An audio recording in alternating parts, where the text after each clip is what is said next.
ఆ మన speaker sir నువ్వు సుప్రీంకోర్టుకు ఓపెన్ చేసింది కాదోలా అయ్యో సార్ ఏం తప్పు చేసే అనుకుంటురా.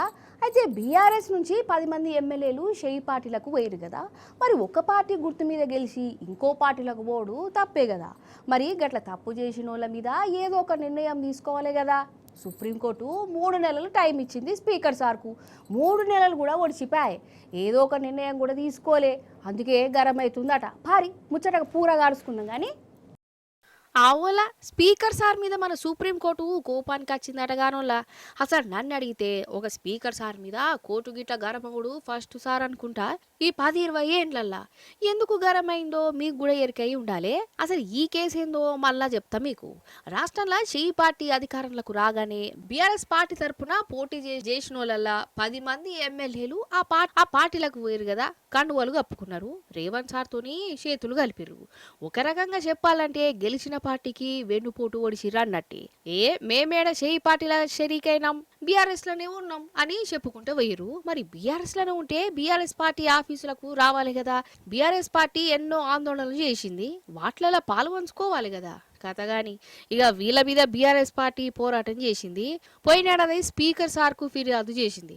ఒకసారి కాదు, 2 మాటలు కాదు, 10 మాటల స్పీకర్ సార్కు చెప్పిరు బీఆర్ఎస్ ఎమ్మెల్యేలు. గిట్ల సంగతి వాళ్ళు పార్టీ మారిరు, వాళ్ళ మీద చర్యలు తీసుకోవాలని అన్నారు. కానీ స్పీకర్ సార్ నుంచి గిరియలు ఏం కనవల్లే. ఇక గిట్ల కాదని బీఆర్ఎస్ పార్టీ హైకోర్టుకు పోయింది. అంటే ఇంకా సుప్రీంకోర్టుకు కూడా పోయింది. సుప్రీంకోర్టు విచారణలు అవన్నీ చేసి అక్టోబర్ 31వ తారీఖు లోపు వాళ్ళ మీద ఏదో ఒక నిర్ణయం తీసుకోవాలని చెప్పింది స్పీకర్ ఆఫీసు. కానీ విచారణ ఇంకా లేట్ అయితేనే ఉన్నదోలా. ఇట్లా లేట్ అవుతుంటే బీఆర్ఎస్ పార్టీ మల్కా సుప్రీంకోర్టుకు పోయింది. దీని మీద కోర్టు విచారణ చేసి మన స్పీకర్ సార్కు నోటీసులు పంపిందట. ఇప్పటికే చాలా లేట్ అయింది, ఈ వారం రోజులలో చర్యలు తీసుకోవాలి, లేకుంటే మాత్రం స్పీకర్ మీద కూడా కోర్టు చర్యలు ఇవి తీసుకోవాల్సి వస్తుందని అన్నాడట. ఇక 4 వారాలకు విచారణ వాయిదా కూడా వేసింది. ఇట్లా తీర్పు చెప్పేటప్పుడు స్పీకర్ సార్కు జర్రంతా మందలించినట్టు చేసిందట పెద్ద కోర్టు. గతంలో 31/7/2025న సుప్రీంకోర్టు 3 నెలల గడువు ఇచ్చింది స్పీకర్కి పిటిషన్స్ అన్ని డిసైడ్ చేయమని. 10 డిస్క్వాలిఫికేషన్ పిటిషన్స్ పెండింగ్ ఉన్నాయి. అది 3 మంత్స్ అయిపోయాక కూడా 31/10/2025కి 3 మంత్స్ అయిపోతుంది. అది అయిపోయాక కూడా వాళ్ళు డిసైడ్ చేయకపోవడంతో స్పీకర్ ఒక ఎక్స్టెన్షన్ ఆఫ్ టైం అప్లికేషన్ కోరడం జరిగింది. సుప్రీంకోర్టు టేకప్ చేసినాక వాళ్ళు ఒక 4 వారాల గడువు అడగడం జరిగింది. దానికి చీఫ్ జస్టిస్ గారు కొద్దిగా షార్ప్గా రియాక్ట్ అయ్యి on the face it is contempt, మీకు ఎందుకు ఇవ్వాలి టైం ఇంకా అని అన్నారు.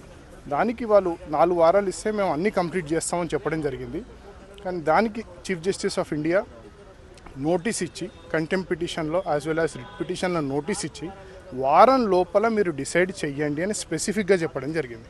వారం లోపల డిసైడ్ చేయకపోతే చట్టం తన పని తను చేసుకుని పోతుందని చెప్పడం జరిగింది. మొత్తానికి అర్థమైంది ఏంటంటే కానూన్ ముంగట అందరూ సమానమే. అసెంబ్లీ స్పీకరు అయినంత మాత్రాన స్పెషల్ ఏముండే అన్నట్టే కదా.